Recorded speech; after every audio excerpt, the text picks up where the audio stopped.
ReadJunk. ReadJunk. ReadJunk Podcast.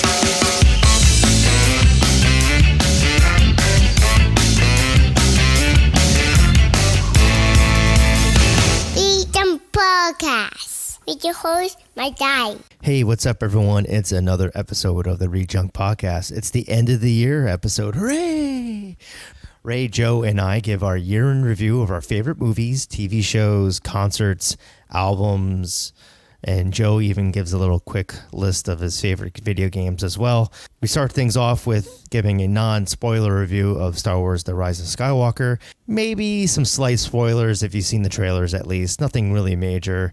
Then we go to our list. It was a fun chat catching up with the guys, going over stuff, and be sure to let us know if you like these type of episodes, and perhaps we'll do more of them in 2020. Maybe the guys will get some decent microphones too. Before the episode starts, be sure to follow the site on social media on Instagram, Facebook, Twitter. Subscribe to the podcast at Apple Podcasts, Podbean, YouTube, Spotify, wherever you get podcasts. Check out my pop culture, music-related, theme park, and other types of shirts at tpublic.com/user/Bryan Kremko. I have a load of medical bills, so anything you buy will be going towards that. So anything you buy will be greatly appreciated. Thank you. And finally, thanks for following the podcast all this year. It means a lot that you listen, download the episodes, and hopefully you're enjoying what you're hearing. Please spread the word about the show because we can use all the help we can get. I'm hoping to have even more episodes in 2020. Just have to get things in order and line up all the guests and stuff like that. So let's get the last podcast episode of 2019, I guess the decade too, going. Here's my year in review chat with Ray, Joe, and I right here on the ReadJunk Podcast.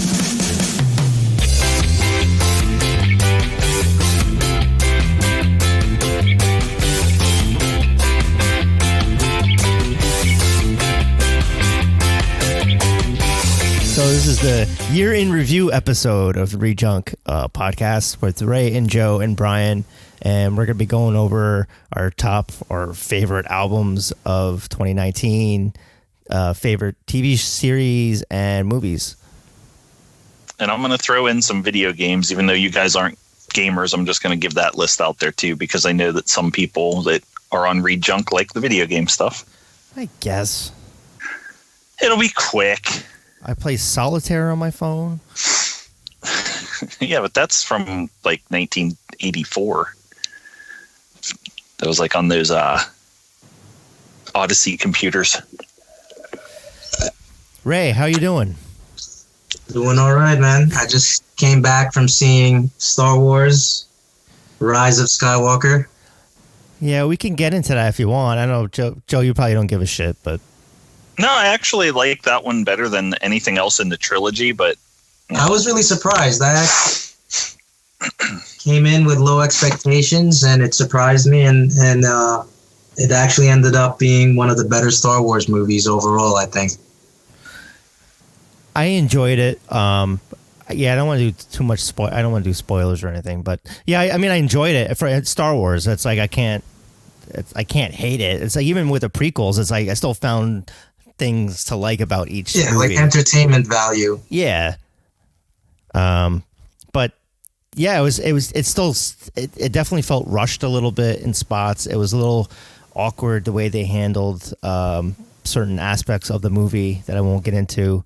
But yeah, it was like fun. And also like I think my biggest complaint with the three movies is it didn't feel like there was enough peril. Like it just seems like things got overdone quickly. Like this is like the Force Awakens, like they blew up that big Star Killer base thing pretty quickly. I think there were too many gaps in all of these three sequels. Yeah. And, in the sequel trilogy, and so it wasn't really balanced for the first two movies, or it wasn't really like a fluidic type of storytelling. But with this last movie, I felt it was, though. I felt it was actually more balanced than the other two. And course correcting. Yeah, I mean, it was definitely a lot faster paced than the other two. And I was content with most of the questions that I had from the other two movies being answered in this one. I mean, granted, there were a couple of unanswered questions that were kind of left open-ended. Yeah. But you know, and what can you do? Like it's a Star Wars movie, and these are like the basic issues with at least the Star Wars movies that have come out in the last 15 to 20 years. I just feel so. Mm-hmm. I was gonna say I just felt like JJ should have just done all 3 movies. Yeah, I agree with that. That's what the movies I felt lacked, is that they suffered from the first 2 movies, and then this one. They were all trying to correct or fix things or reorganize things from the previous movie with a different director, and it was just like you said before, just a lot of course correction for every movie. But I believe that the third one actually pulled a lot more from some different aspects of Star Trek lore or Star Wars lore. Whoa.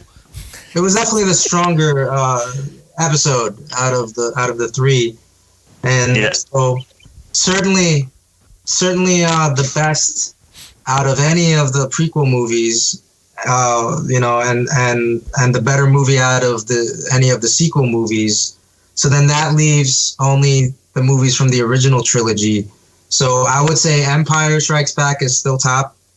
A New Hope would come second, and I can put in Episode 9 there in the top 3, because I felt though that it was just a stronger movie than the last 2 episodes, and it kind of pulled everything together, you know. So did anyone else get the feeling, and maybe it's just me, but I felt that it really had, towards the end of it, it had a horror vibe to it with what was going on and how they were shooting the movie. It had the dark with the red, that like it felt almost.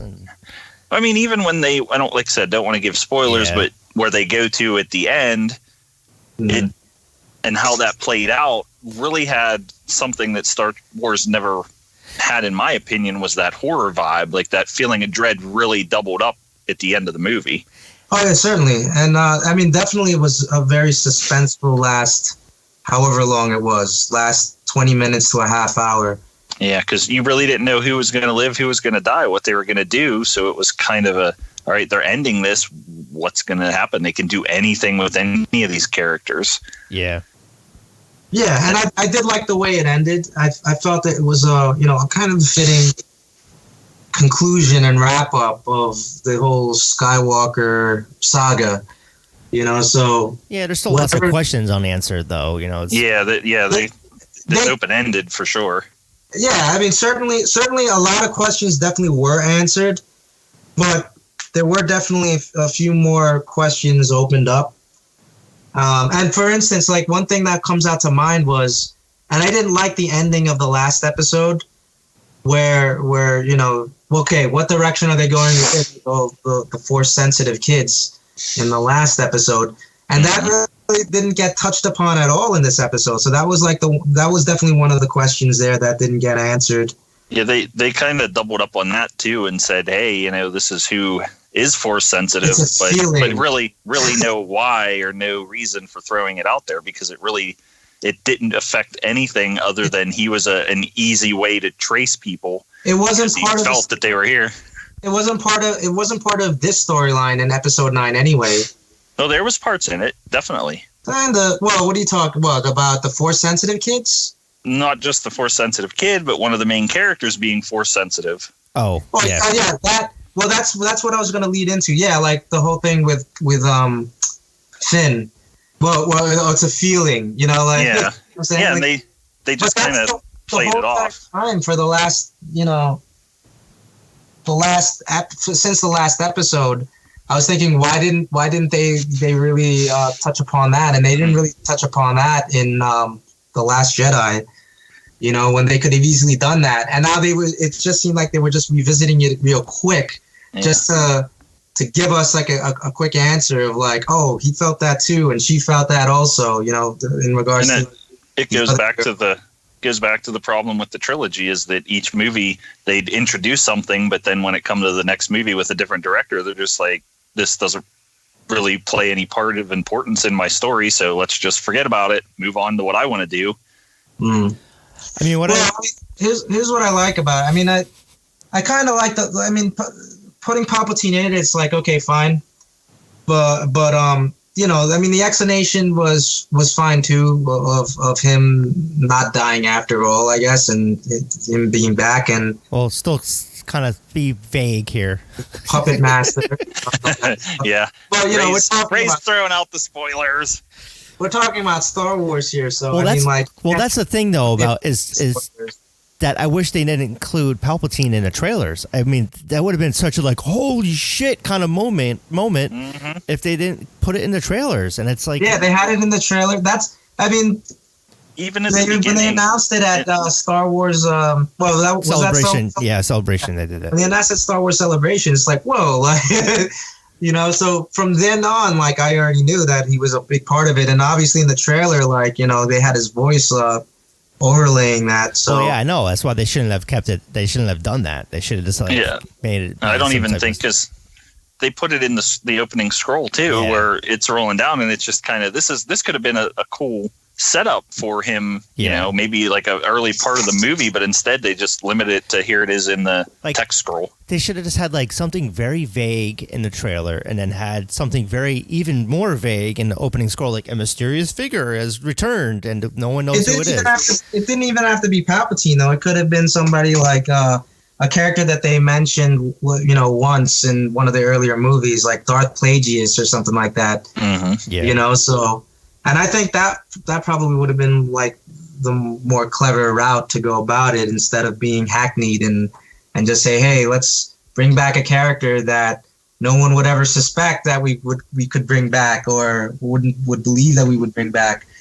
So and for this, it goes back to me starting off with the first movie from this trilogy, is that it seems like so much of these three movies were just kind of rehashes of things that happened in the original trilogy. The first one, because the whole thing with the Death Star, that's a total ripoff from A New Hope. I know. And then it's like, hey, we have a Death Star. Nope. Now we have a Star Killer planet. Oh, hey, we blew up one planet. Now we blew up 5 planets. This is the newer Star Wars. It's they're always trying to one up that stuff. And that's why the critics liked The Last Jedi, because it was something completely different but it's kind of, it stood out from other things, and a lot of fans didn't like it and were doing petitions to have it rewritten. And here's what I like about Episode 9 though. Episode 9 had a lot fewer cheesy moments than most Star Wars movies do have. So I was fine with that, and so it was a lot more balanced too, the way the pacing was of the movie. Yeah. I think the pacing of the movie was definitely a lot better than most Star Wars movies, especially the previous two.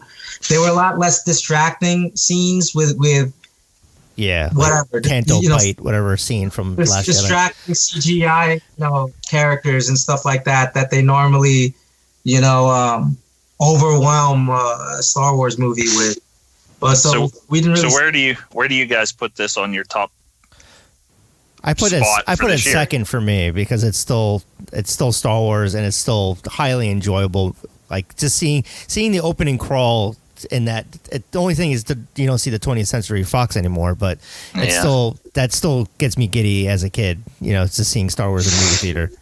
So I put Star Wars is, let's face it, it's a big part of our pop culture, at least for our generation. Since 5 years old, for the current generation.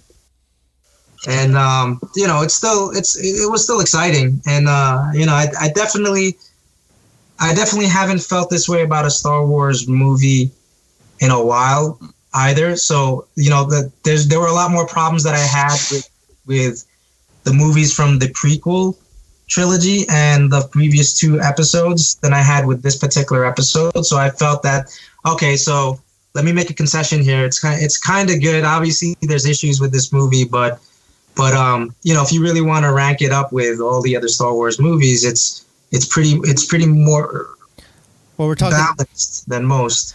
But where would you put it? Would you put it in your top 10 for favorite movies of the year? Yeah.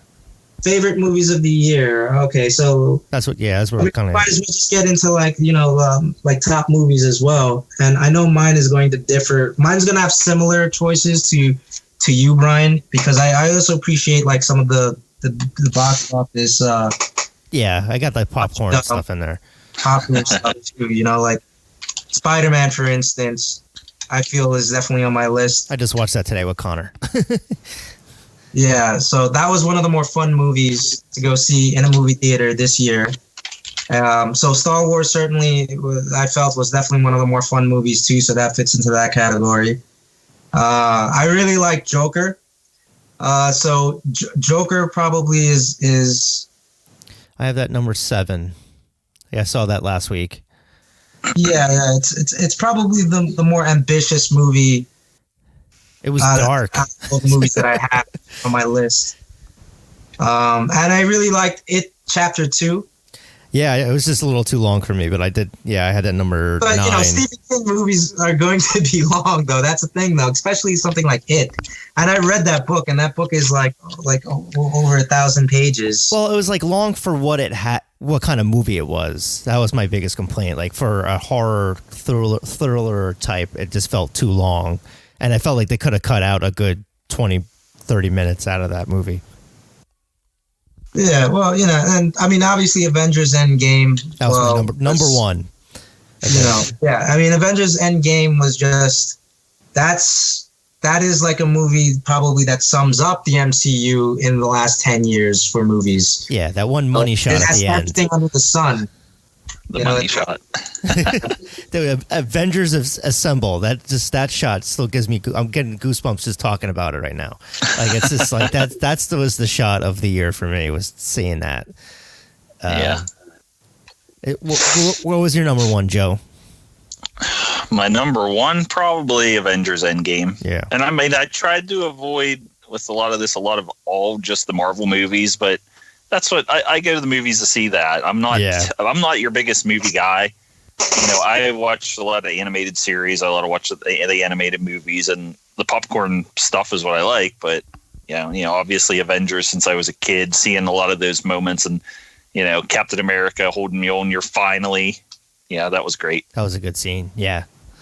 I like all the choices that we were talking about, but I also like a lot of movies that came out this year that probably fell on the radar to most people, just because I like them, as movies themselves. They may not necessarily have been hugely successful at the box office or made much money, but they were still enjoyable movies. Like Yesterday, for instance, I liked a lot. Yeah, I wanted to watch that. I didn't get a chance to see it yet. Yeah, I haven't had this. If you're a music fan, to see it yet either. Or if you're a Beatles fan, you're going to have some value, or get some value out of it. It's definitely an entertaining movie. What if you're not a Beatles fan?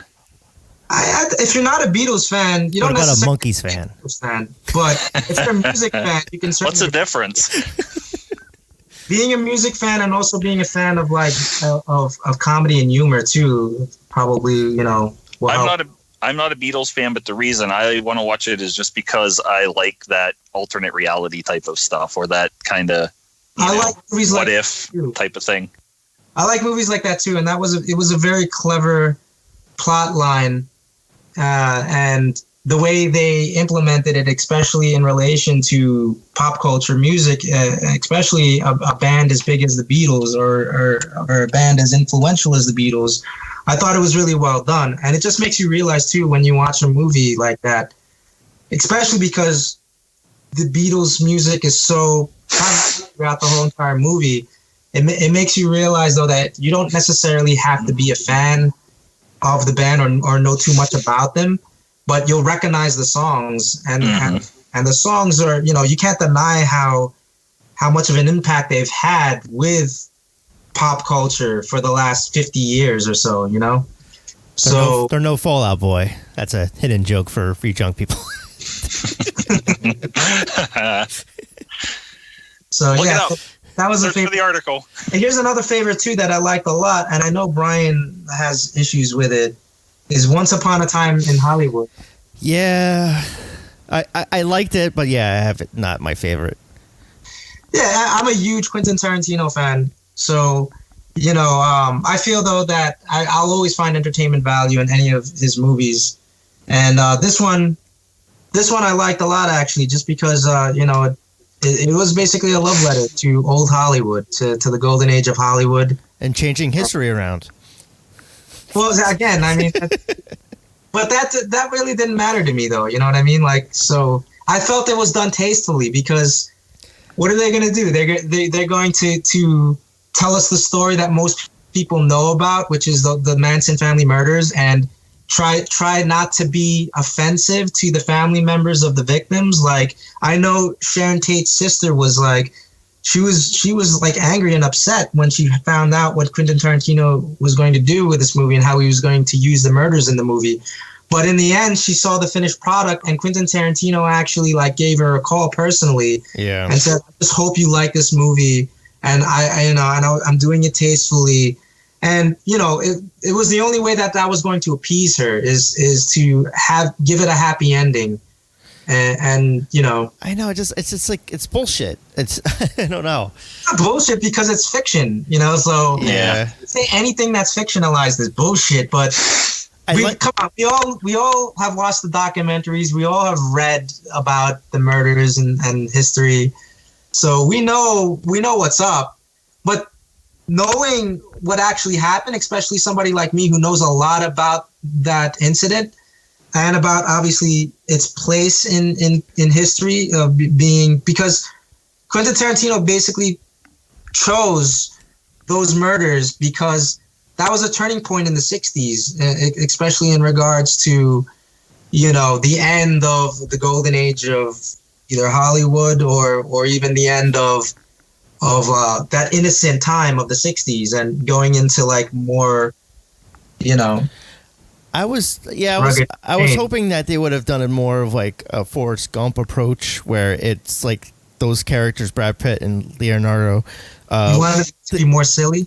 No. Just kind of be like they're in history, but not, and they're not affecting history. Like they're kind of like I was thinking the way it was happening was at the end was like they were around that house, but they weren't like involved in any way, and that's what kind of threw me off when the ending happened. I was still laughing and it was still kind of like entertaining. I kind of suspected that would happen though, just because Inglourious Bastards, like obviously Inglourious Bastards. Yeah, I didn't like that ending either. And I liked Inglourious Bastards a lot, but what I also like about Once Upon a Time in Hollywood is the fact that that Sharon Tate really didn't interact with the Brad Pitt and the Leonardo DiCaprio characters until the very end, and she only really interacts with the Leo character. Yeah, but knowing what actually happened and watching the movie, it was kind of done very cleverly, because there are scenes where like you watch Sharon Tate happen to her, something's terrible is going to happen to her, and even the camera, it kind of hints at it, because the camera's ominously like with her, like there's almost like a foreboding, creeping presence to the camera, as it's following her in certain scenes. But what you expect to happen doesn't exactly happen in the way you expected it to happen, so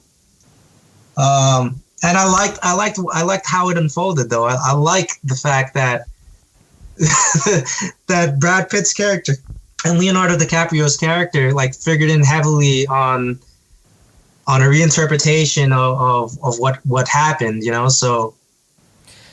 Yeah, I like Brad Pitt's character a lot better than Leonardo, but I was like enjoying his scenes more than when he was on the screen. That's how I felt the first time I saw it, and the funny thing is though is that my nephew actually got me the movie on Blu-ray for Christmas, so I watched it twice since Christmas, and with every viewing I appreciated it a lot more. So I definitely enjoyed Once Upon a Time the second time around, and the third time around, 3 times. I just had more of a stronger understanding of what Tarantino was after in filming this movie. I get it. It wasn't. Yeah, I didn't agree with the way he approached it. I get what he was trying to do, but let's move on to another movie. Joe, do you have another movie that you liked? From this year that we haven't discussed yet, Yeah. I would probably say I really liked A Beautiful Day in the Neighborhood. Oh, the Mr. Roger one. Mm-hmm. Yeah, I didn't see that one yet. Yeah, I caught that recently, and I liked it a lot too. It was different because people were expecting it to just be another documentary type of movie, but it wasn't. It was from the perspective of a reporter that reluctantly went on assignment to speak to Fred Rogers and ended up becoming good friends with him to the point where he, again, it's fictionalized, but reading the comparisons that he did help this guy through some tough times. He only knew him for a few years, but completely changed his perspective on him by him just genuinely being a caring person. And this reporter figured there's got to be something up with this guy. He's got to be a phony. He's got to be a fake. And telling it from that perspective, and then also some of the neat things that they did in the movie where all of the parts in the movie that were reenactments of scenes from the TV show were all shot on the same cameras that the TV show was shot on in the 90s. It gave it that feel of watching it again as a kid through TV. I'll have to. It's not on like video yet, right? No, it just come out last month, I believe. Yeah. Speaking of documentaries too, that one documentary film did make my list. Which one? It cut out. What did you say?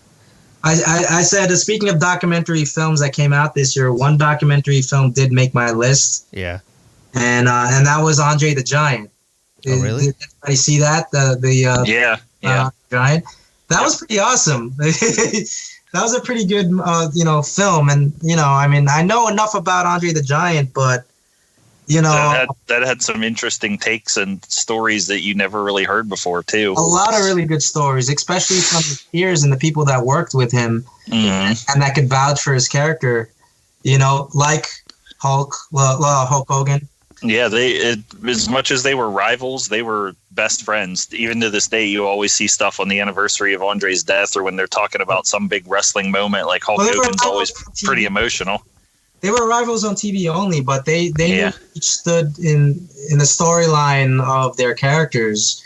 So and the whole description about WrestleMania and how that went down, and how Andre the Giant didn't really give a definitive answer on whether or not lose. To the last minute. Until the very last minute. It's like, I'm here for you. Let's give them a show. And I know that one of my favorite quotes, and I've seen it before this, and they repeated what happened, is that on like Hulk Hogan stating that if Andre the Giant didn't want him to win that match, he was not winning that match, and there's nothing he could do about it. He's like, I'm just hoping that Andre is going to play nice. I'll go next since it seems like I saw Knives Out the other day. That was really good. That was from Rian Johnson. Good cast. It was kind of like a murder mystery. Definitely entertaining. I kind of had a feeling of who done it kind of thing, but I just didn't know how you got there. But so I would definitely recommend seeing that if you guys haven't seen it yet. I was wondering if it would be too bloated with all the cast members that are in it. No. I want to see it for sure. I heard a lot of good things about it, but I just haven't gotten a chance to actually watch it yet. It was focused mainly on, I don't know her name, but she was in Blade Runner, the new Blade Runner movie, and yeah, so she's kind of like the lead in a way of all this other all-star cast, but they kind of focus on her a lot, and Daniel Craig is obviously a big part of the movie as well. But it's definitely a really good one. And then I saw The Report yesterday with Adam Driver, which is really good. That's on Amazon. That came out, I think, in November, and that's all about like the waterboarding stuff. So it's like a good political drama for me that I like that kind of stuff. So I definitely recommend those two movies. But you guys haven't seen either one of those? No. I want to see Knives Out. I do want to see that, but I just didn't get a chance to catch it. I had a list of all the movies that I haven't seen, and so I've been trying to find ways of finding to go see them. So I mean, I love going to the movie theaters, but then I also pay for all these streaming services, so I kind of pick what I want to go see in theater, just wait a couple months and it's going to be there anyway. Yeah. Yeah. So Go ahead, Ray. So yeah, I have the same list too, though, of movies that I wanted to see. And the moment you announced that we were going to do this podcast, I was trying to scramble and like see as much as I could, especially whether it be movies or TV shows. And so why don't we just do a quick rundown of, if you have a top 10 list, just do the quick rundown of the top 10 list. No, we're gonna be here for hours, man. No. No. I like how we're doing this right now, how we're handling. We're never gonna get through 30 movies. No, we're just doing 10. We're gonna split this up. But so here's just a quick rundown of movies that I would have liked to have seen that I missed. Was the Rude Boy Trojan Story. I was trying hard to find that movie, but of course it wasn't on Amazon Prime. Not for free streaming anyway. I would have to rent it. So I was kind of like, I'll hold off for now. But and obviously the documentary about third wave ska. Pick It Up. You didn't see Pick It Up yet? I haven't seen it. Have you? Yeah. Did you like it? I haven't got a chance to watch the review link that they sent me yet. I've just been so busy with stuff. I need to watch it, but I've kind of been like, avoiding it. I don't know. It's just like I don't really want to hear much about that era. I'm over it for now. Yeah, but I'm sure it's gonna. You like the music, like I do. You're going to probably be giddy when you're watching something like. So I heard Tim Armstrong talk about all the music that he's thankfully. I don't know why they chose him, but as a narrator. Yeah, they should have just picked Weird Al marbles in his mouth from the Smells Like Nirvana video. True story. I was trying to get Taylor to get Oscar Isaac to narrate it, since he used to be in a ska band, but he was kind of in a ska band nobody's ever heard of. Honestly, I'd never heard of this ska band. But he's a famous actor, so it's kind of and I'm sure he probably maybe would have done it if it was but it was fitting that Tim Armstrong did it. The actor that played Jar Jar Binks is kind of famous too, and his sister was in Agent 99. He has a connection to ska. Well, anyway, but But I was trying to get Oscar Isaac or somebody to have him narrated, but that didn't go through. So I got Tim Armstrong. But I like Pick It Up. I put it as my favorite documentary. I originally had it in the top 10, and then just other ones were kind of bumping it out, not that were non-documentary movies. Now, Brian, since you've seen the Pick It Up movie, yes, what is there to see in it that we probably, growing up in that era and continuing to like that music now, what's there new to learn about stuff we probably already heard 100 times? Not so much. Is it more for who's the audience? It's me. I'd enjoy watching it because it was just a nostalgic look back at the 90s of ska, and then how it came to be, how it rose and how it fell or whatever. But let's be honest, though. Just look from the trailer alone, from what I've heard about it, and listen to the podcast that you did with the director. It just seems that there's definitely more of a slant towards the West Coast. Yeah, and all you New York City ska snobs, that's the one issue that everyone raises. But just go and see it. I don't know. Well, everyone from Moon Records they don't have enough of them. I definitely want to go see it, though. But here's a guy that, especially in the podcast, who's talking for the majority of the time about his band, and it's just I never heard of your band before.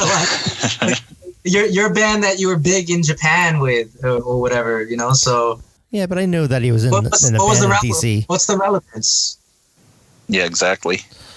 It definitely seems, like you said, biased to the West Coast stuff, and yeah, because that's where the stuff is the mainstream part. But they do focus on many aspects of the country, of the world. They show parts of the Mexican ska scene, a blimp of Australia, definitely the UK, and some other stuff over there. But it was that's the main part of the movie, is about how it came to be in the United States, and how it was mainly about the popular bands.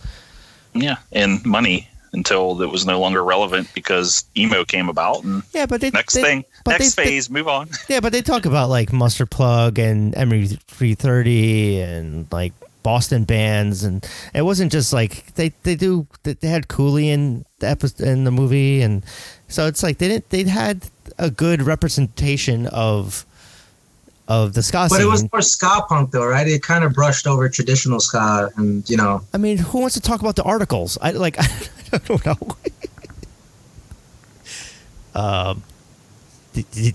No one wants to talk about the articles. No. It's like no one knows that band. So it's like, I don't know, some of the traditional bands, no offense to the articles, but obviously like New York ska bands or things like Slackers, or I'm pretty sure they talked about the Slackers. See, you need to see the movie because it's like, I don't know, it's like I saw it like months ago. I can't like remember. I got a fucked up head. Let's go continue down the list here. So I also have, for my favorite movies of the year, I have Shazam, which I really loved, Spider-Man, Joker, John Wick 3, It Chapter 2. Yep. So you ended up liking Joker. Yeah, I liked it. I was I loved how the laugh really got me, where it's like just and it kind of like reminds me a bit of me. Hopefully I don't go down that path, but because I always laugh after I like talk. So hopefully that, even when you type. Yes, that too. Well, because it's like you don't want to piss off someone, because Ray and I have gotten in many a fight for fight. No. Yeah. Over what? Over just like talking on the internet, because it's like the sarcasm doesn't come across as well if you just type. So that's why I always start doing haha after all my sentences. LOL. Or yeah, I just like ROFL. And then I also have The Irishman, but I only saw the first hour. So, but it's the first hour of it was good. So part 1 of 3. Yeah, I'm treating it as a miniseries. I threw ones that you didn't name on there. I threw in Toy Story 4. I love the Toy Story franchise, and I thought this was one of the best ones. I was actually disappointed with it. It was my least favorite. Really? Yeah. I thought it was great. I liked how they a goodbye story in a way. And for my fandom, Godzilla, King of the Monsters was the modern day Godzilla movie that I wanted to see. Yeah. Then I got to throw out some love for some of the DC animated stuff. Reign of the Supermen was amazing animated movie, following up the Death of the Superman with the 4 Superman, Cyborg, Eradicator, whatnot. And then Zombieland Double Tap, I loved. I didn't get to see that. I wanted to see it, but I requested it, so we'll see if I get it. But that's coming in January, so I'm like, well, can I watch it some other way? Ray, did you finish out your top 10? Yeah, basically, I went over all the movies that I liked, and in no particular order, really. And Once Upon a Time, Endgame, It, Spider-Man, Joker, Yesterday, Star Wars, the Andre the Giant documentary. Do you want to go switch to TV now? We'll talk about our top 10 for TV. Sure. Obviously, my number 1 is Mandalorian. I thought that was just by far like a home run as far as John Favreau and Dave Filoni, what they did with both of you guys have finished it. Yes, you've seen. Okay. But I don't want to go too spoiler, just in case other people haven't seen it. But Yeah, so I only made it to episode 5. Okay, so you still got 3 more. I have 3 more. So I don't have Disney myself, so I've managed to see episodes at my girlfriend's place and episodes at my brother's place. And I was trying to at least see up until episode 7 while I was at my family's home celebrating Christmas. But where'd Ray go? He's out. Stuff happened. Living room. Yeah. My only complaint though is like the first 5 or 6 episodes, where it's these one-off episodes where it's like you would think that these people are going to continue on, and then it finally that kind of corrects itself towards the end of the season. Oh, so things get tied in together with all the kind of, but there was a lot of stuff that, like Bryan said, it was just kind of one-off episodes that really didn't move the story forward, but weren't really. There was a lot of just, hey, here's a new place to show, and he's just wandering around the galaxy doing things, trying to get away. But yeah, it tied together at the end fairly well. Mandalorian definitely was a highlight of for out of all the new shows that came out this year, and I liked it right away. Because from the first episode you watch it, and with me it's just like, this is a Western in space. This is awesome. It's basically a Western. It had that 80s Star Wars feel to it, though, to me. Like the way the music was, the end credits, the way it was shot. Yeah, but the end credits like reminded me totally of how a lot of like old shows from like the early 70s where they would have paintings, like, and they'd show the art, the stills. Family Ties intro. Art stills and stuff. What would you do, That's totally baby, like a 70s thing. Without love. See, now I went into it, as I do with most things Star Wars, I go into it skeptical just because it's like, all right, is this going to just crap all over stuff and have Jedi crap, more and more Jedi crap? I'm over it. Stop it. No more. And then going in and watching it. Yeah, it's like, all right off the bat, this is totally different. This is the seedy underworld of Star Wars that they don't really show, that I want to see more of.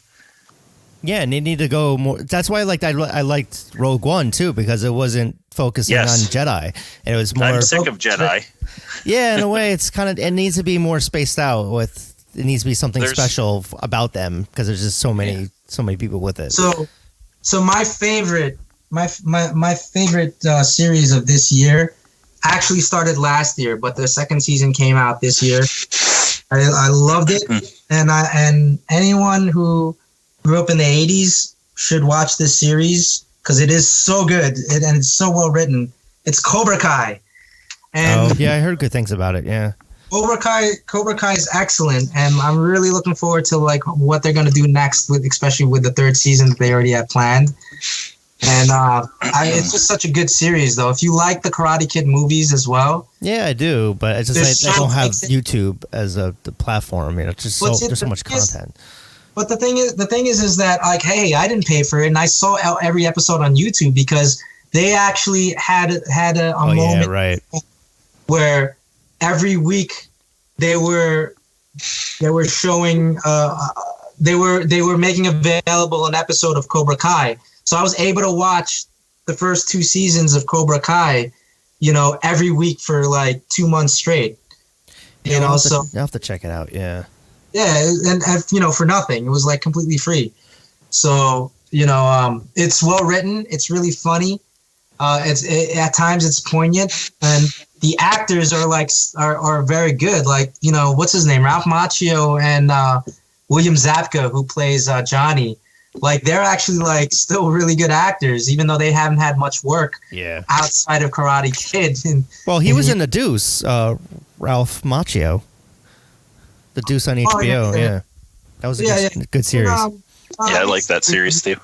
Obviously, he's done like things and stuff like that. Yeah, but not like major things. Yeah, he's done like things and stuff. Things and things, things. I saw him in a movie about Alfred Hitchcock fairly recently. So he was in that, and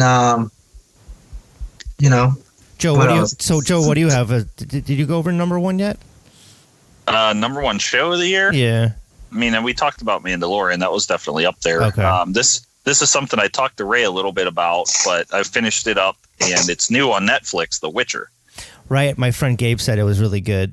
Yeah. Yeah. It based off of a book series and also a video game series based off the book. Most of the stuff came from the books. So it's like Game of Thrones, but not. It has more of a horror feel. Okay. It's more character-driven, focused on a central group of characters. It's not like a world-spreading Game of Thrones political drama type of thing to it. But it's also kind of funny. It's got some wit to it. And if you're just looking for something a little different, it's only 8 episodes. I'll check it out. At least the first episode, see if it's my thing. But yeah, I have Game of Thrones coming in number 2 for me, because as much as everyone chat on the last season, it's still one of my favorite shows of all time. It just what they were able to do with that, which is unbelievable. The season was good, but they just couldn't appease everyone with. It was too rushed. It was too rushed the last 2 seasons. That was my biggest complaint about it. Well, you see a lot of the stuff that's come out about the writers and the directors and whatnot, kind of just shooting from the hip for a lot of it. And it worked for the most part, because it was different and it was creative and just kind of didn't follow a lot of those same tropes. But towards the end, they just didn't know how to close it out.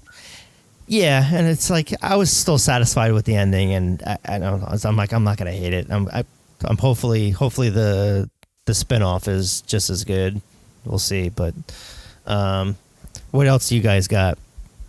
Well, I actually, because I recently got Amazon Prime, I ended up binge watching in a matter of really one day was The Boys, because you kept on talking about it so much. Yeah, that's my number 3. Yep. And I liked it. It definitely, and this also ties into one of my other favorite shows, which is The Watchmen. So The Watchmen and The Boys are very similar, obviously, because they deconstruct the superhero. Yeah. Obviously, The Boys is a lot more violent, a lot darker, and it has much more perversion in it, especially in heavens to Bitsy. In regards to the characters, like, deconstructing the characters and making them a lot more twisted than our idealized vision of what a superhero should be. Yeah. But Watchmen kind of does that too, but Watchmen is a lot more cerebral. And therefore, is probably much more intelligent than The Boys. But The Boys was definitely like a cleverly written it's different show. It's different for any comic book fan. But I haven't seen the Watchmen. But I figured based on the movie and the comic book, I feel like they're different, kind of, in a way. But well, yeah, in a way. But there's similarities there, which I just broke down. So there's definitely similarities and there's definitely differences, but both kind of go the same route and then kind of diverge a little bit. Like I said, like the Boys is a lot more violent and a lot more, twisted. Yeah. In regards to the characters that they're you don't really like any of the so-called superheroes in the show. They're all like scumbags basically. But at least in the Watchmen, even though the superheroes there kind of have like their dark moments too. A lot of them are still likable characters, in own regard. Damaged, yes, but kind of well-meaning as at the same time. Whereas, no question, in The Boys, like the so-called superheroes there, they're just like basically like politicians, where like you can't tell whether or not they're genuine or not half the time. I saw so much praise for The Watchmen that I have a feeling if I watch it, I'm going to get disappointed or something. So I'm like, I might kind of just wait a little while to. Well, I can break it down to you very simply. If you like the movie, you're probably going to like the show. I was kind of iffy about the movie, so I don't know. So maybe you'll be iffy about the show. Yeah, yeah. I mean, I'll definitely give it a shot. It's definitely on my list of. It's smart though. That's the thing about it too, though. If you just like smart stuff. Then or well written television shows, and the way HBO has well written television shows, you'll probably enjoy it. You'll probably like it, and I liked it. And Joe can probably relate to my opinion on it too, though, because he's very familiar with the content. He's very familiar with the comic books it comes from, and this is a continuation, not from the movie. It's a continuation from the comic book, which. If you're a big appreciator of the original comic book series, the miniseries, then you're going to get entertainment value out of the television series, for sure. Okay. Joe, you got something else on your list? Chernobyl. Has anyone seen that? No, I have it on my list, but I saw the first 2 episodes, and for whatever reason, I wasn't able to continue on with it. But it just looks depressing. It is, yeah. But it's also a realistic take on what happened from an inside perspective. And, always me a fan of the post-apocalyptic nuclear Holocaust stuff. So it was just how close we really were at that time without knowing it. And you see these things, and even though Russia was always viewed as everyone there was bad, it was interesting to have the take on one of the military personnel that was helping everything go along to try and get things corrected. And you had a scientist that was pushing this stuff and no one would believe him. And someone finally listened. And that's the only way that they stopped pretty much nuclear meltdown. Yeah. But it's only a I thought miniseries, though, right? It's only a miniseries, but I still thought it stood out above a lot of things. It was very, very well written. It was captivating, and it was dark. Definitely, they showed some of the things like firefighters after they were trying to put out the nuclear fire that they didn't know was radioactive, and their flesh melting and the boils and what happened to them and how quickly they die. Like it didn't pull any punches. And guess they got to be in the right mood to watch it. Yeah, definitely. Don't have a big meal beforehand. All right. I'll go next. I thought Yellowstone was like season 2 was really good. That's on Paramount Network. Kevin Costner. I kind of like equal it to almost like a Sopranos show with like, because it's so much like corruption and like almost feels like a mafia with cowboy hats. the way because there's like so much like people trying to take these ranchers' land, and so the second season really picked up compared to the first season. So I don't know if there's any way to watch the first season if you need to catch up besides watching on like Blu-ray. So I don't know how people would get to watch that besides illegally. And then after Yellowstone, I have Stranger Things, which is still just a fun show to That's watch. on my list too. Even though season 3 was more action adventure, I still really liked it. It's still you had all the characters that you really wanted. You had the twists and the turns and some good story writing. Good soundtrack as usual. I'm trying to think. Never Ending Story. I really liked Barry, which was in its second season this year. Yeah, I have that on my list on the top 10. Yeah. Like Barry is like that's a very good dark comedy. This is a sitcom comedy, whatever you want to call it. Yeah, Bill Hader had a good year between that and It. He was like the highlight for It Chapter 2. Oh yeah, he was great in it. Yeah. But another show that I liked a lot too, though, which was on Showtime, is called it's Wu-Tang of Mics and Men. And that was a documentary miniseries about Wu-Tang Clan, which was awesome. So who are they? Who's a fan of Wu-Tang or hip hop or who's the Tang Wu? Who? Would enjoy. Isn't that a form of martial arts? Ray doesn't get our jokes. He totally gets the martial art reference. Of course I do, But, I mean, the question is, are you guys funny at all? Not really. Yeah. Absolutely, we're laughing. We're laughing because this is like stupid jokes that we're just doing. That's right. Have you guys seen Mindhunter on Netflix? Nope. No. That's a really good one. That's another dark series that's based on the first season was really good. And then the second season came out. It's with David Fincher, I think, is the showrunner. But this season was all about the Atlanta murders, of trying to find this one murderer that kept killing all these kids and stuff. So is that the dramatization one that's like these detectives, like a detective pair? Okay, I've found interest in that. I just haven't had a chance to watch it. And it's funny enough, the guy that played Manson in Once Upon a Time, he was in this season as Manson as well. But this time he actually had more than one speaking line in it. Well, he had more lines too, though, which is in the deleted scenes, the deleted scenes and stuff like that, though. But I mean, Charles Manson really didn't need to be an overwhelming presence in Once Upon a Time in Hollywood, just because, You say his name and you know what's going on. Yeah, it's the notoriety of it, though. It's like Hitler in Inglourious Bastards. You didn't necessarily need to see him in every scene. It was Manson was only in one scene, and then there was also Son of Sam this season, and then someone else, because they kind of focus. It's about like the start of the FBI coming up with the term serial killer. So it's like the first season was about the one guy.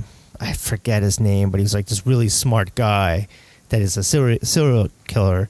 But so they keep going to talk to him to get advice and track down other murderers and things like that. So this season it's more specific to Atlanta, and it's still like a dark series, but I don't think it was as good as the first season, but it still was up there as on my list. I think Netflix like really hit it out of the park though, especially with what I call like the best, I guess, television movie, of the year, which is El Camino. If you're a fan of Breaking Bad, I know. I didn't get to see it yet. I've been. I started binging Breaking Bad again, and we got to like the third season, and I'm like, wait, I got to start watching new things. So. Oh, yeah, and like El Camino is like right in front of your face too, though. Like if you want new things, especially out of the Breaking Bad world. I do, but I only saw Breaking Bad once, so I'm kind of like trying to rewatch it, and I haven't gotten spoiled so far. So I'm like, all right, I can go a little bit further and finish up Breaking Bad again before I go and watch El Camino. It's awesome. Yeah. Basically, it answers all the questions that one might have about Jesse Pinkman and where he ended up after the finale. Yeah. And if you want to see more of some of your favorite characters from Breaking Bad, and you want some finality towards Jesse Pinkman's character, El Camino is it. And some crazy shit does happen in it too, which is very interesting. And the aftermath of like what happened to Walter White and the world as far as when because things are pretty messed up. All about him. So he's all over the news and like it's all out there and it's interesting to see the perspective from a news standpoint, which they do feature a little bit within this movie. And of course, you have a lot of like really memorable characters make their appearance again in El Camino, like Badger and Skinny Pete and stuff like that. Which they were in a trailer, I think. Yeah, they totally steal the scenes that they're in. Yeah, I will have to see it. It's just gonna be some time. Well, at least Better Call Saul's coming back next year, so that's kind of good. It's coming back on February, and this is the last season. And is it? Yes, I read that. I read that recently. It's the last season. Oh, I didn't see that. I'm looking forward to it, especially because where it left off, and it's been 2 years since the finale of the last season for Better Call Saul. And Better Call Saul is kind of, it kind of got to a rough start, but it started picking up speed the last 2 seasons. Once Gus showed up. Yeah, that and you have more of the direction of where they were going with Jimmy McGill and how he becomes Saul. So finally, at the tail end of last season, he's Saul, basically, like in the last 5 minutes. So, so apparently this whole last season is going to be the Saul Goodman that we remember from, Breaking Bad. So, I look forward to seeing that. All right. Let's finish up here on TV. So I have Mr. Robot, Jack Ryan, South Park was really good this season, and Rick and Morty. Like I just have some of those stuff was just Mr. Robot was kind of weird as it usually is, but I thought it was a satisfying finale to the show. I don't know if you guys ever seen it or not, but no, huh? No, it was good. It was just like the way it definitely deserves some awards for it. The way it was shot, the acting with Rami Malek. But I'm surprised, Brian, you didn't have Westworld on there. It didn't air last year. I thought this past year was the last season. It comes out soon. I think it comes out in probably in March. I didn't. Yeah, no, I didn't like the second season as much. 2018. What's that? There wasn't a new season in 2019. I thought it started early in the year. Wrong. Okay. Oh, but I didn't. And I didn't care for the last season either, but I thought it carried over. It just got way too confusing. So I'm hoping this third season gets a little better. The trailer that they showed for it, though, I'm kind of like still kind of underwhelmed. Hopefully it. Yeah. Well, I get it though. I get exactly what direction they're going because I've seen the original Westworld movie and its sequels, and there was a sequel to the original Westworld movie called Future World, where it takes place in the future, and in the real world. Spoilers, but man. Also they have an amusement park where it's more has more of a future concept to it, and that's kind of the direction where this season seems to be going, where we're going to actually see the actual world. Yeah, the and real you know, world. AI, you know, the AI robots or what have you are making their way out into the real world and then trying to integrate themselves. So we're definitely going to see more of that. And it looks like in the trailer too, we're going to be introduced to a new amusement park where it's World War II based. Nice. Yeah, so you know, I look forward to that because I really like the first 2 seasons of Westworld. Yeah, we'll see what happens. I think that would probably be a March, April, May premiere. I think I would assume. Joe, do you have any more for TV? A couple real quick. I really don't watch too many of the CW shows anymore. I still thought Supergirl was really good this year. Titans and Doom Patrol were really good, straight up dark superhero shows on the shared DC sharing, the streaming service. And one that's kind of out from left field, I really like Glow, Gorgeous Ladies of Wrestling. Oh, Yeah, I watched the I like first that season. show. Yeah, I watched the first season. I like Allison The Brie. second season was good. Yeah, And Mark I Maron is good in it too. Yeah. I thought that it's just a funny show. You're a fan of wrestling at all. You don't really need to be for it, but it definitely plays up the goofiness of 80s, you know, behind the scenes and kind of over the top characters with the wrestling world without really just focusing too much on every episode is a wrestling show. Yeah, I really liked the first season. I just I didn't see that was the third season now? Yeah. Yeah, so I got 2 seasons behind now. Oh, was it the third season this year? Yeah, there was pretty good episode that it was just they did an episode directed like a one of the shows from back in the 80s. It was just, here's a wrestling show, and they had it set up with the skits and everything, but it wasn't a behind the scenes type of thing. It was just like, here's an episode of wrestling. That was a fun episode, and they had a couple of twists and turns, and just, you know, it's a drama comedy. But yeah, I had fun with this season. I like this season probably the best. Yeah, this season was good. I didn't really. I forgot that it was actually the third season and not the second season. But yeah, it was good. Yeah, the second season I thought it was all right, but towards the end it got much better. But then the third season was strong throughout. It was fun. Yeah, I really like the girl that's the main star, the one that plays the Russian heel. Yeah, Allison Brie or the white hair? White. Allison Brie, right? Yeah. She was in from Community. Yeah. Yep. Yeah, Community and Mad Men. Right. All right. So let's get into music now. Do you want to do favorite albums? Do you want to talk about like maybe our favorite, just to pick one show that you liked this year that you went to? Maybe just do some of that. We'll just do maybe like top 5 or 10 albums. Okay. Yeah, have it ready to go either way. All right. I thought my favorite album of the year was the Menzingers with Hello, Exile. Just the last 2 albums that they released were really good. Just punk rock albums, kind of like Gaslight Anthem, like 59 Sound, that kind of style. Yeah, I've heard of them. I haven't listened to them much. Yeah, they're from Scranton, Philly area. I'd probably say my favorite album of the year was Buck-09, Fundamental. Just solid ska punk album. One of their best for sure. Yeah, I liked a few songs. I majority of it, but I don't think it even cracked my 20. There's just so many other albums that I prefer over them. That was a surprisingly good Buck-09 album, and I'm not an overly big Buck-09 fan, but I did like that album. Yeah, I like that. There was certainly some good songs on it. But I can't tell you how many times I've listened to it.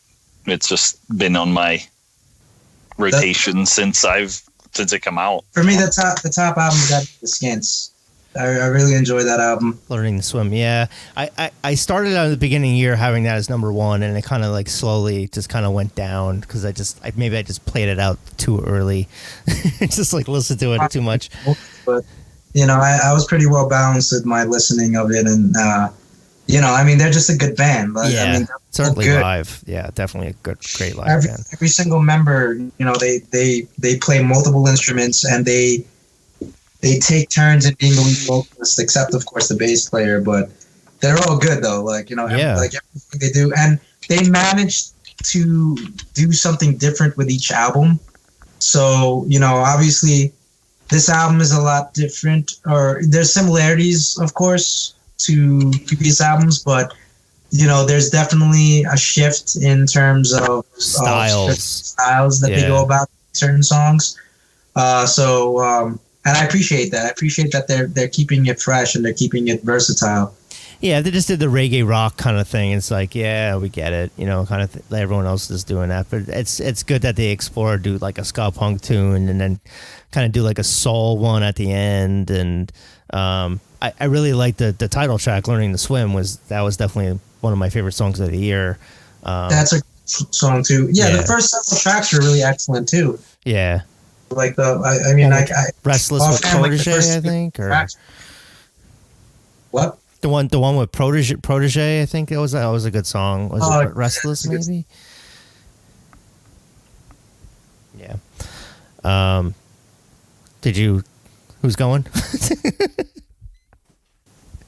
What? Next? Oh, all right. So I'll go next.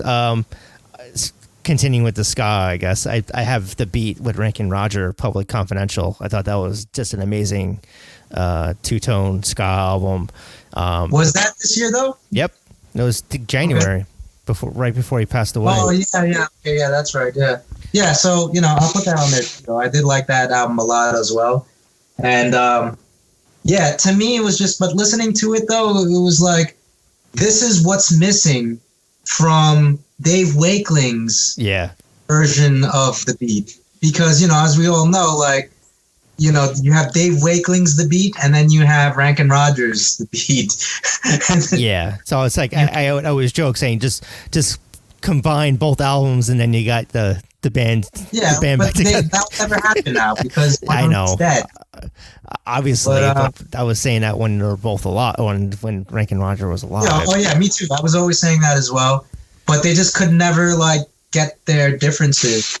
I say that for Oasis too. The Gallagher brothers. I'm like, just listen to their Liam stuff and then Noel's stuff.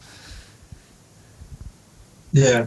I really liked Too Much Information by Planet Smashers. I got that on there too. Yeah, that was such a solid ska punk album. Solid.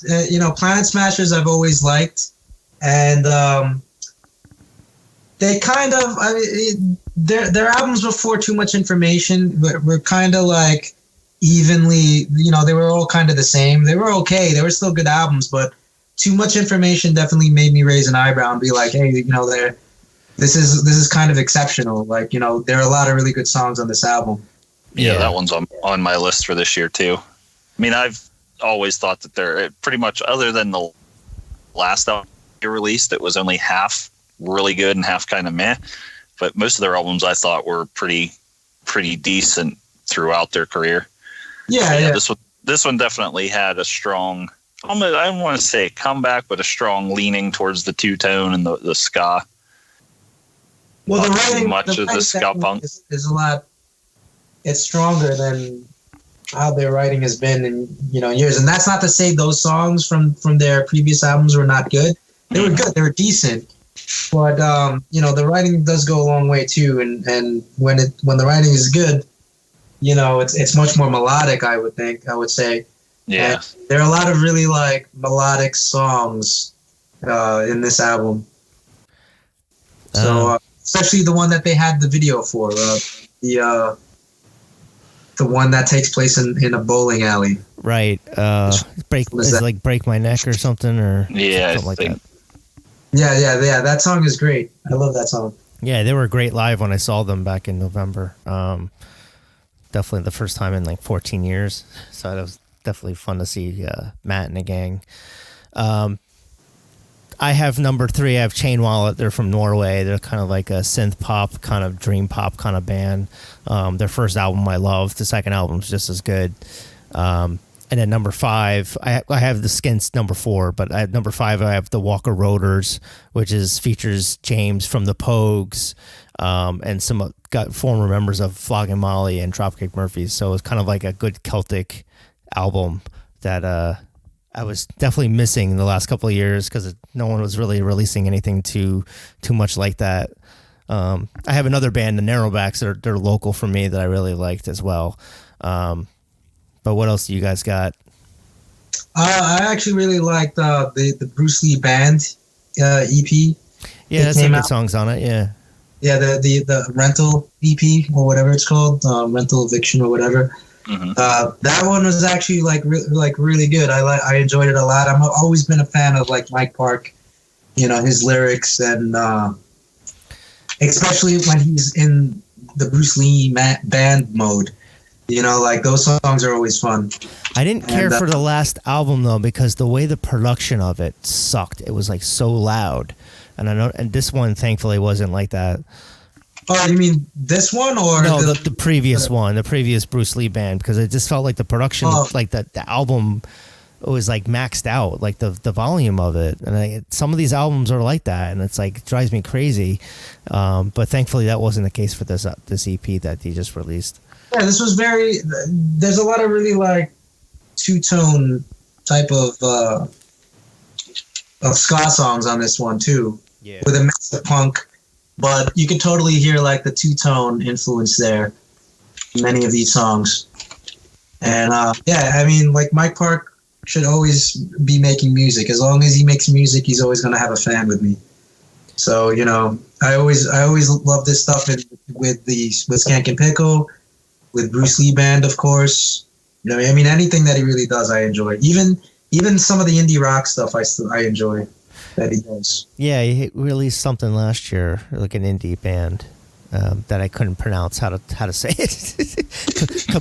Kabashi Station, Kaboshi Boshi Station. It's something like I tried Google Translate of how to pronounce it. And I'm like, how the fuck do you say this? Yeah, that was all right. That was enough. Yeah. Joe, what else? What do you got on your list? Anything else? Yeah, I have a couple of things, like a couple of EPs or very short albums. Catbite, Brian, I know that you covered them. Yeah. Did a review of them. Yeah, I just saw them in November too. Yeah. I really like that EP. Just upon listening multiple times, I just think it gets better. I think that in the future, excited for more of their stuff. It's just going to sound. They have a almost like an English beat, like soulful mod sound. It just really catchy, well written songs, kind of simple but fun. And then another one, Jonah Ray, You Can't Call Me Al. Oh yeah, released on Asian Man Records. I know that he's just him doing Weird Al songs or songs influenced. Like Weird Al songs or songs he's the host of MST3K. Mm-hmm. Yeah, he was on funny this podcast for years. Yeah, that was just a fun album. Me being a big Weird Al fan, it was fun to hear somebody do cover songs of parody cover songs. Definitely weird, but it worked in a punk fashion, kind of like stripped down. I think I heard one or two songs, but I didn't get to check out that album. And then all the song titles for the most part have some kind of like punk influence or kind of reference to them, like Welcome to Amish Paradise. I gotta go see Weird Al. I haven't seen him live before. I've seen him about half dozen times easily. Always a good show, but if you see him within a year of the last show, it's pretty much the same show. Oh, okay. Yeah, because it's all staged and set up, and they don't change the set list too much. But what he did recently, when he was going out and about, he was just kind of doing the stripped down, kind of stripped down sound, and he was doing all sorts of cover songs, like straight up cover songs of everything from the presidents of the United States of America to Tom Petty. So he was just kind of throwing out all sorts of stuff, and I didn't get a chance to see him on that tour, but hopefully if he does that again anytime soon, that's one I want to catch. All right. So I have another one too that I like. Go for it. Bouncing Souls EP, The Crucial Moments. Yeah, that was a good one. Of course, I don't have that on my list, but yeah, I definitely like that one. I like the last couple of releases of there, but that EP, I really thought they got back to the Bouncing Souls that I like. See, I liked it, but I don't think it would have been on my top 10. Maybe like top 20, but... I thought it was, I wasn't really taking much from the Bouncing Souls, because they kind of been more or less the same for the last several years, but this one, though, definitely was a throwback for the stuff that I remember really enjoying in the 90s, going way back to, tracks like Kate is Great and stuff like that. Yeah. So those were... The tracks on the EP of Crucial Moments definitely were reminiscent of songs from that album. And I had my photo in the little photo book thing that they had came with the album, so that was kind of nice. Oh, for Crucial Moments? Yeah, I had one of my photos from Warped Tour of Greg jumping. Greg contacted me, and I'm like, yeah, sure, use it. Oh, yeah? So did you get any monetary transaction? No. Everyone was giving just stuff out, letting No, them he should feel blessed that his photo is being used for something. Yeah. Right? Yeah, great. Yeah. It's like no one else is getting paid. I'm going to be the only douche. Like, got some money for it. So you're not paid for having your material at the Rock and Roll Hall of Fame? No, I would have had a free access if I wanted to go to Cleveland, which I was thinking about it, but then I'm like, I'll go to Disney World instead. But let's continue on this because I want to end this soon. I'm sure everyone's like, get it over with. It's past his bedtime. It is now. Yeah, I mean, Grandpa took his pill. He's sleepy. Honorable mentions though, like these bands released really good singles, but they didn't release much in the form of an album. But Big Takeover, they had one single that they released this year, which was awesome. That was at the end of the year, right? What? They just released it like a month ago? A couple months ago. Yeah. It's early November or late. That was a really good song, yeah. Yeah. So that only makes me more excited to hear more of their stuff because I do like their albums a lot. And they're really good. So I think their first album was really good. Their second album, I think, was kind of okay, but not as good as the first album, but I still liked. But the single that they released this year was really good. And I think I want to hear more of that. Kind of a mix between soul and ska. Yeah. And of course, Slackers came out with a track also, which was again just Slackers. I mean, it wasn't an album though. It's good. Well, when they released Wrongful Suspicion, the Rancid song that they co-wrote. Yeah. I don't even think that was this year, was it? No. Yeah, I'm thinking of this year they released a track called "Way of a Woman." Which they played. I saw them last week, and they played that song live as well. How was the crowd in the show? Was it sold out? No, it wasn't sold out, but there was just a decent amount of people there. It was a good show all around because you had Mephistopheles opening, and then you had Pie Tasters, and of course the Slackers headlined. So that was just a very good ska show. I haven't seen Pie Tasters in probably about 7 years or so, but they're still good. Oh yeah. Soul ska, so it was a fun show, especially because I brought my girlfriend to her first ska show, so yeah, she definitely had a lot of fun. Well, if she can tolerate ska, she's a keeper. Yeah. Oh yeah, and her idea of ska before going in, was yeah, absolutely. All the 90s stuff that she remembered, like Real Big Fish and stuff like that. And I had the radio stuff. Mentally prep her and tell her give her ska lesson 101 and break it down to her. Did you just give her our magazine? Did you just give her a copy of that? I did give her a copy of that. Tell her to read up. This is your homework. Yeah, I did give her a copy of that. In 1998, who did this song? But I mean, she's just exposed to it because I play it all the time. So she's like, oh, I like this. So, so at that point I was just like, all right, I think you're ready for your first ska show. Well, that's how it's been with my wife since we started dating back in the 90s. And she just I listened to it all the time, and she would just pick out things like, oh, I like that song, or I like that. And it's now to the point where every time the Slackers come around, because they're one of her favorites, me and her definitely going to a Slackers show. Yeah. So my girlfriend, one day we were driving my car and I put on Less Than Jake. And this is from like some of from the latest EP that Less Than Jake put out about a year or two ago, which I do like a lot. There are a lot of really good songs on that one. You sound the alarm. Like, yeah. She's immediately like, oh, this is. She's like, what is this? This sounds like emo. And I was like, this is not emo. This is definitely not emo. Everybody was listening to Dashboard Confessional. You didn't want to admit it. But, but to her credit, though, like, Less Than Jake is their lyrics are kind of like that, but obviously they're not like that, so. Yeah, Get Up Boys, Less Than Jake, same thing. Yeah, pretty much.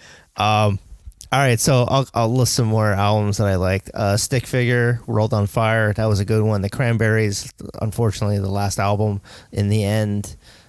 New Model Army, they are an English rock band. Green Whale, Whale Fishers, Good Riddance. There's like a lot of like, I just kind of picked a variety of Howard Jones, like, believe it or not, had like a really good album this year. So it's definitely have like what? Are there any score albums? I know that you're big on the scores. What was your favorite score of the year? Actually, I liked Avengers, and of course, John Williams doing the latest Star Wars movie. Game of Thrones season 8. Thomas Newman's my favorite, 1917, which is that's one of those movies I want to see, the World War I movie. And then Hans Zimmer did Dark Phoenix, which that movie sucked, but the score was at least good. Okay. So there you go. All right. Yeah, you guys go. Finish it up. All right. If I'm listing some of the other ones I really liked, Big D and the Kids Table released a cover album, Strictly Covered, where they cover the Boss Tones, Operation Ivy, Hepcat. Covers, yeah. Yeah, it was a pretty fun album to listen to. I'm a fan of Big D, so their takes on stuff was just great. Outside of the ska and punk, MC Lars and Mega Ran, nerdcore rappers, the Dewey Decibel System, just an album completely about different books, but interesting rap songs. You found something dorkier than fucking ska. They do ska songs too. There's totally a ska song on that album. Like, I love dorky. What could be the dorkiest thing than ska? I don't know. Nerdcore rap. Hey, don't knock it till you try it. I know. I'm just busting. Another good one. I really like the New York Ska Jazz Ensemble's release, Breakthrough, from this year. And I'm not one for instrumental songs at all. Yeah. Love that album, though. It's catchy. Even the instrumental songs, just you want to keep listening to them. You want more. They've always been one of the premier bands in the ska genre that's overlooked. P-Funk North, Don't Even Ask. A little bit of Sublime-esque reggae rock. Don't ask. Don't tell. Cherry Poppin' Daddies released a ska punk album, Bigger Life, this year. Underrated, overlooked. Oh, they're just that band that did Zoot Suit Riot. Nope, really good. Tsunami Bomb, The Spine That Binds. That's another great one from this year. They have a new lead singer. They got back together. They got a lot of the old members of the band, and they just released a classic Tsunami Bomb album. That's pretty much my list of things for the music genres. Okay, Ray, you got anything else to add? No, that was pretty much it in a nutshell. Those are like the main ones that I liked. Any non-ska albums did you like? No, not really. It was either ska or punk, to be honest with you. There's no hip hop or anything that you aren't. No hip hop, underground indie hip hop that you can throw out for us. No 80s new wave. You gotta have bands? something. Nah, yeah, I don't recall what came out in 2019 for those genres. There you go. Like me focusing on the ska and punk because we're just that kind of people. Yeah, all right, so let's talk about let's try to wrap this up soon. What was your favorite concert of the year? But and then we'll do concert, and then we can do video games. Okay, all right. You want to keep the music trend? I was going to say, don't forget my quick video game list. I won't take long on it, but like I said, I've been doing video game reviews for the site for years, so I want to throw that in. Yeah. I'll just talk myself about video games. Yeah, I'll be like, wait, what? No, Come on, Brian. Like, I wanted to hear you talk about scores, but I let you have your time. Oh, the whole 20 seconds. It was such an excruciating 20 minutes. What's wrong with scores? They're boring. It's like elevator music. I only want to hear it when I have to go from floor 1 to 7. That's the Muzak version of music, usually. All right. But go ahead. Who wants to start with the show? Let's start with Ray, actually, because Ray, are you there? Oh, yeah, I just realized actually Ray went dark. There is actually a hip hop album though that did come out this year that I did like, which is called One of the Best Yet, and that is by Gangstar, which Gangstar, they haven't released an album in a while, mainly because Guru died of cancer in 2010. But they were able to release this posthumous album, and it's of course, if you're a fan of Guru or Gangstar or 90s hip hop, it's definitely a good listen. Oh, I need to throw out some quick props to an album that local band, my friend's band, they released an album this year, Private Eye. It's kind of really, you don't have reggae, rock, ska punk in my area, and they're from right around where I live, so got to throw out some props to them because their album that came out this year is also on my list. All right. Okie dokie. Okay. All right. So Ray, what was your favorite concert of the year? Or show, whatever. It's probably a cross between the ReadJunk show. The what? The what? The what? The show, the ReadJunk show. Well, it's... no, not the ReadJunk show. The Radix Fest. That's Radix. Well, it was just ReadJunk Presents. Sponsored by. Which it won't be... There's going to be a new one in June, I believe, but I am not being attached to that one. Well, that whole thing related to Radix kind of was controversial anyway, so... Yeah, I already have enough stress in my life right now, so I'm gonna take a back seat and just be a fan, and maybe I'll go to it depending on the lineup. And avoid the death threats. Yeah, hopefully no death threats from interviewing people. That would be good. I'm pissed off of not being involved. It's like, yeah, it's just like being behind the scenes of putting on a show is just kind of stressful, and it's just like, is anyone going to show up? And it's like, I don't want to have to worry about that. I just want to go. So it's like, you just want to show up. Yeah. So it's like, it was fun in a way picking some of the bands to play, but at the same time it was very stressful. So it was not something I would want to do again in the future. But yeah, dealing with people is usually never fun. It was good to see. It was good to see Springfield Jack. It was, all the bands were great. It was just like, and then it was just like, I had a weird feeling about it, maybe because it was the death threats, but the death threats that you made a T-shirt out of. Well, yeah, we'll see what happens, but that is discovered. You can bleep that part out. Have eyes in the back of my head for the rest of my life. But yeah, it had like a weird. I enjoyed the show. It was just really stressful stuff. I don't even have that as my number one. I have seen the Misfits, was just awesome. Despite that, people in the audience were just pissing me off, but just seeing the Misfits live at MSG was just awesome. What was your number one show, Joe? Number one, I had some choices that I was thinking of, but there were some pretty decent shows locally. There's a band that's not too far from where I live that started playing national acts, McGarvey's, in Altoona. And this year they had the Toasters, the Mephistopheles, Jimmy's Chicken Shack, Michael Graves was just there. But my number one show was the Steel City Ska Fest in Pittsburgh. It had Catbite. Mephistopheles. Yeah, Mephistopheles were there. Catbite, The Independent, some local bands, Inco Fido. It felt like going to the shows that I used to go to when I was a teenager in the early 20s when I moved out to Pittsburgh. It was easygoing. You didn't have that crowd of people that were just there to cause fights or to mosh, stuff like that. Was there a crowd or? Yeah, Okay. there was a pretty decent amount that showed up. I think that it's going to grow, and for the bands that you had there, the bands stuck around. The bands were in the crowd, like you've seen members from different bands like in the crowd supporting the show, and that's it. A lot of the shows in Pittsburgh just haven't felt like that. It was always, here's a ska band coming with a local act and maybe some other random punk band or a couple of punk bands or something like that. Like it's been a long time that I've been to a ska show that had like 5 or 6 ska punk bands just playing at the same place. And it was just a fun atmosphere. Everyone seemed to get along. People were just dancing, having a good time. So that stays top of my list. That's probably one of the best shows I've seen in quite a long time.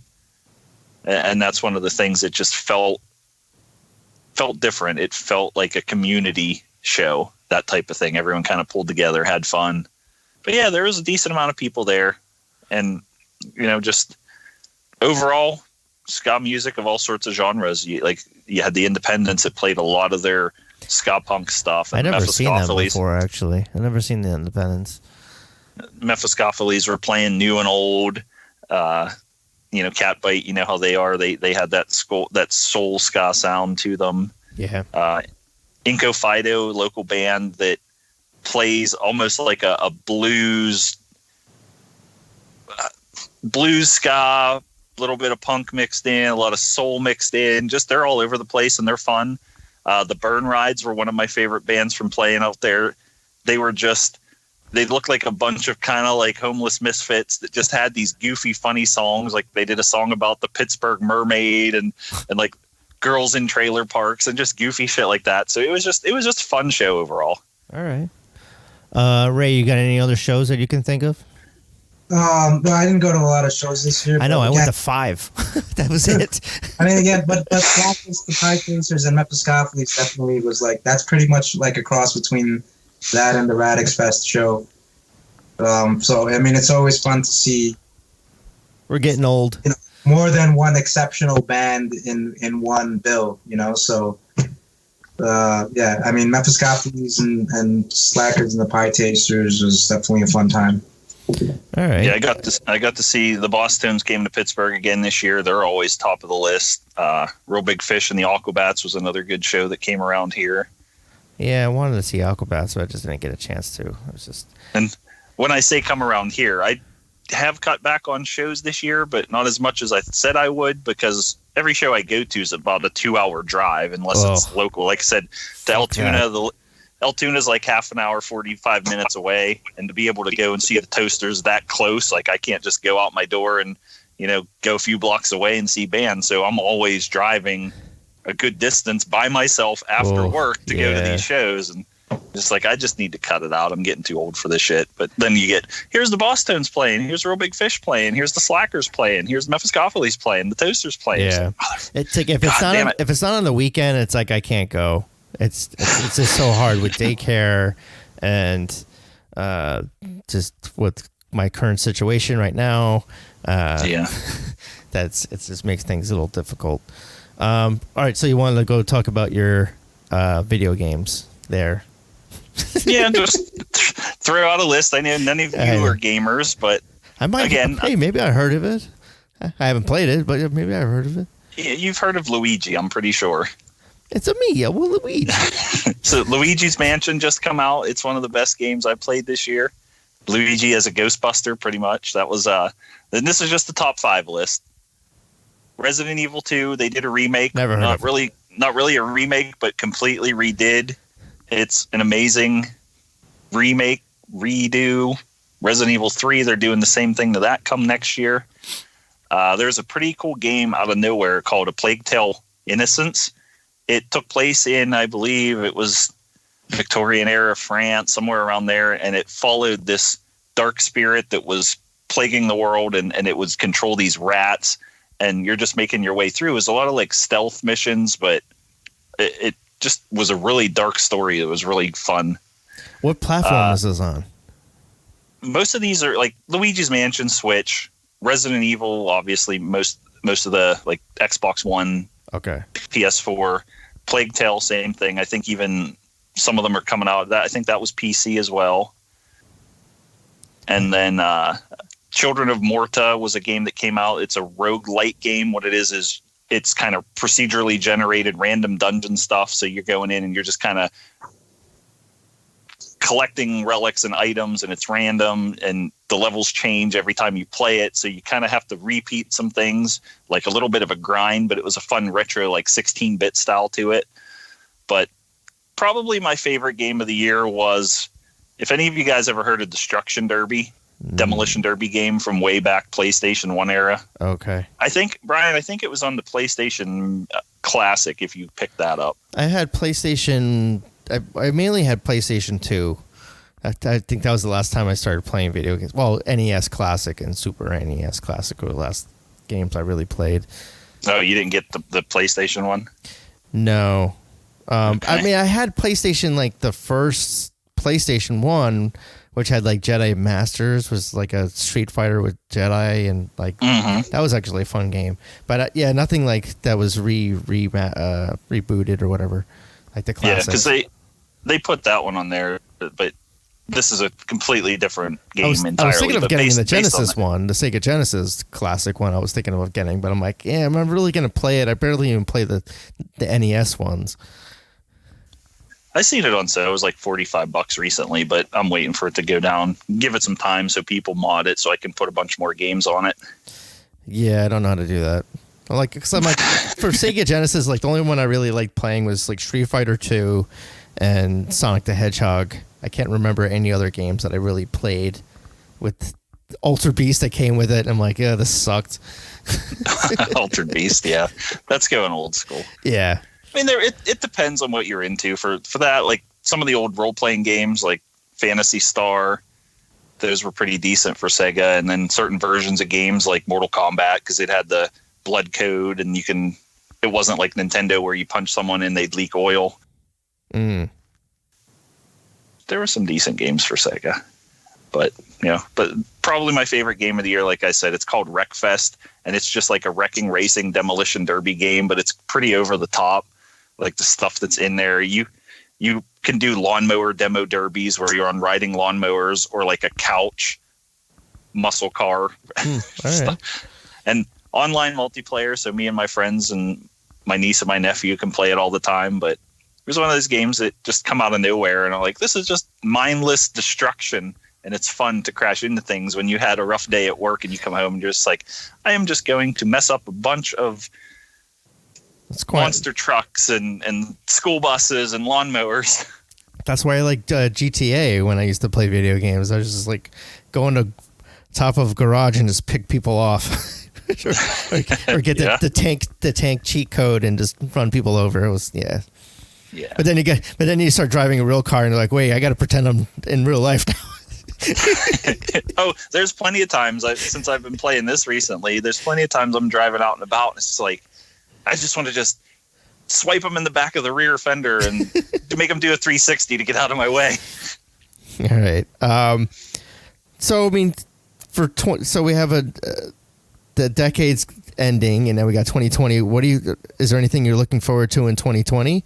For me, it's Madness. Seeing Madness finally after 21 years in New York City, or playing in Memorial Day weekend, I think. So I bought tickets for that because I don't know if I'll get a photo pass. So I'm like, just a guarantee at least I'll be able to see him. And I guess English B's playing with them too. For shows, really the only show I know that has been announced that I'm planning on going to next year is Real Big Fish is playing with Big D and the Kids Table up in State College. So I'm going to check that out. Yeah. That's a fucking hike for you, right? Isn't it like 3 hours or something? No, I'm smack dab in the middle of Pittsburgh and State College. Okay. So either way, I'm about 2 hours hit or miss. If a show's over an hour, or like the get there is an hour, I'm like, yeah, definitely second guess that. for you guys in New York, it's like an hour to just kind of go a couple blocks sometimes. Yeah, I usually just either take a train or. Ray, what are you looking forward to in 2020? Movie wise, music wise, anything? Madness, which I haven't bought a ticket yet for, but I definitely plan to go. It was like $78 for a fucking ticket, and so it was like a $20 service charge. You kind of have to expect that, though. I mean, but the good thing is that it's Madness and it's also English beat, so it's kind of cool. Even though I've seen English beat a lot more times than I've seen Madness, obviously. It's still one of my favorite shows of all time. Madness and Pilfers in 1999 at Irving Plaza. Still like my favorite show. Actually, one of my favorite shows is Specials and Pilfers, and that was like 98. I saw them in Portchester, that show. We didn't talk about the Specials' new album. I was not a fan of that this year. Yeah, me either. It was pretty boring. I was kind of disappointed. Yeah, lyrically it was good, but it's just musically it was not. And the surprising thing is that a lot of people liked it, and I think people are just liking it to like it. I think same way we're liking Star Wars. But I mean, subsequent listenings though, it's I've gotten used to it, so I would say it has grown on me. Yeah. But it wasn't an overly mind-blowing album, or it definitely didn't knock my socks off like it did like a lot of peers of ours that loved it. Yeah, I could think of a few. I think that the Neville Staple Band stuff is far superior to like the Neville Staples stuff. Yeah, actually. That's kind of what's missing from the Specials album. Yeah, I would say so too. Yeah, and his solo stuff is actually really good, though. Quite frankly, it tends to be overlooked, or it really is underrated. Well, they're certainly missing a few members of the band, so it's kind of, but it's something was like it just like a lot of it wasn't danceable. It just felt like it was just like talky kind of stuff. Yeah, and I don't know. So I was kind of disappointed with that because I was looking forward to it, but it's just I don't know. Oh well. Hopefully. One thing I'm looking forward to next year is there's supposed to be 2 new Masters of the Universe series on Netflix. Not in a movie? I thought they were doing a movie. No, they're doing the movie is still kind of up in talks if it ever happens. But Kevin Smith is doing a animated series that's a continuation of the original Masters of the Universe. So they're pulling from that and putting like an end to the story, which. Hey, man. Kevin Smith is the one behind that. But they're also doing a more modernized version CGI animated series that I don't know too much about, but they just announced it about a couple of weeks ago, maybe a month ago. So I'm a huge Masters of the Universe fan, so I'm excited about them finally giving some props to that franchise once again. Dolph Lundgren, you don't like that movie? I don't hate it. It's not the best. It really has. It's about the fucking Courtney Cox character, and but Frank Langella was Frank Langella. Yeah, Skeletor. He is him as Skeletor is so underrated as a villain in that movie. That's absolutely the best thing about that movie, and a lot of the design work on that movie was based off of Jack Kirby's style of artwork. All right. Oh, one movie I am looking forward to is Coming to America too. Right. Yeah. And Eddie Murphy, we'll see if it comes up. I definitely have it on my list as like something I'm looking forward to as far as movies. The Eternals, Wonder Woman trailer looked awesome. Ghostbusters. Oh, yeah. Ghostbusters trailer looked great. Ghostbusters, I'm kind of not sure about that one, but because it's like I don't know, it looks like Stranger Things. So I'm like, all right, I like Stranger Things. It looks like Stranger Things, but it's going to be like tied in with like Egon was the one who died, I think, and that's obviously, what happened. Yes. Because the one girl, I think McKenna Grace, I think is her name. Granddaughter. Yeah, like a granddaughter. She looks totally like her.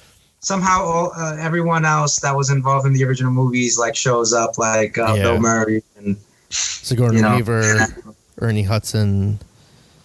Speaking of Ghostbusters, something that we probably have all watched but neglected to mention about was the now I know me and Ray watched it, but Brian, you might have watched the movies that made us, and then the toys that made us, the new season that they released on Netflix. Those are great documentaries for nerd culture and movie buffs. No, have not seen that. And there's also on Disney Plus, they have the Imagineer series, which was like a mini series, which I wanted to watch, but I heard is really good. Just if you're, go to Disney World all the time, see how all the rides are made. So it's kind of tying into the geek culture in a way. Also, like Black Widow, I'm kind of on the fence with. I don't know how that's going to turn out as far as where it fits with the MCU.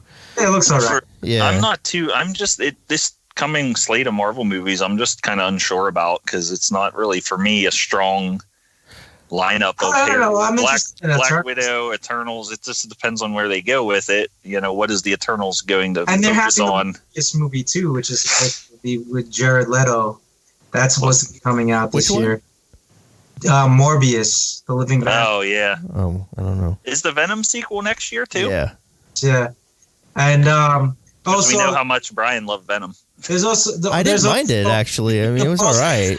Out New Mutants. So supposedly, that's been delayed like X amount of times for the last 2 years. It was supposed to come out like in 2018 or something or other. I kind of have zero interest in that. I don't know until I start seeing more of it. The trailer looked good, and I mean, I'm still intrigued by it. So, Top Gun Maverick. Yeah, I don't know about that one. What we need to take a vote too is: do you think that either the X-Men or the Fantastic Four will appear in Marvel movies this year? Yes or no? I am gonna say no. Yeah, I'm probably not. I'm gonna say no. I would say unless there's something in it in the Eternals, that's about the only place I could see them throwing something out there. At least a reference, in an end credits kind of thing, maybe like for one maybe of them. Even just a mention of passing about the negative zone or something like that. And it'd probably be Fantastic Four. I don't think we'll see anything X-Men for another good 5 years at least. Well, that's kind of why I don't think that New Mutants is going to be what it was supposed to be, because I can't see them doing New Mutants before they actually do mutants in the MCU. Yeah, I don't know, but I mean, I just want something different. So, New Mutants, it just looked more like a horror movie, and there was still question on whether or not how it would fit in, even with the last batch of X-Men movies or mutant movies came out. So, well, Deadpool 3 is filming according to Ryan Reynolds with Marvel Studios, so that's going to be interesting to see how that fits in with the MCU. Yeah, I'm not sure about that. PG-13 Deadpool. They did that already, right? Oh, yeah, with the Once Upon a Time Christmas. Yeah, Christmas, whatever. Once Upon a Deadpool. Yeah, I have no desire to see Bloodshot. That doesn't look good, especially because I'm not a fan of Vin Diesel. What's Bloodshot? Bloodshot is a comic book movie that's coming out. They just released the trailer for it. It's gonna be about family. And that's Vin Diesel's the Valiant comic universe. All right. I think Quiet Place 2. Isn't next year is it the Falcon Winter Soldier? Is that the first one to come out for Disney Plus? That'll be live Disney action. Plus. I'm not sure and I think when. the What If. I think the What If animated series is supposed to premiere next year too. I'm not sure. I know. Yeah, I know Hawkeye. Maybe No, not Hawkeye. No, I think Hawkeye's a far off. I know Loki. It'll probably be Loki and WandaVision and the Winter Soldier and Falcon one are the ones that I knew were supposed to be the first batch. Yeah, Loki I think was been filming. I would probably think Falcon and Loki will probably be the first. I don't know about What If because that one's animated, so I don't know how quickly that's going to be. Yeah. All right. I mean, we can actually do a whole podcast of just what's coming up in 2020, but let's end it now, I guess. Well, Brian, you can aim for that when you send us those microphones. Yeah, everyone wants to send me $5. You can have Joe and Ray have decent microphones, so they don't sound like they're talking in a fucking bathroom. Wait, hold on. Bathrooms have some of the best acoustics. Yeah. All right, guys. It was fun as always, geeking out, and hopefully everyone enjoyed this. And good for you for sticking around for almost 2 hours. Okay. If anyone makes it through Exactly. it, they win a no prize. Yeah. Well, everyone have a happy New Year, and we'll be back in 2020 with some new episodes of just us shooting the shit about movies and music, and I'll try to get around to talking some more guests too. It was a fun year. But all right, so everyone, take it easy. Yep. All right. Happy New Year. All right, Happy New Year. Bye bye.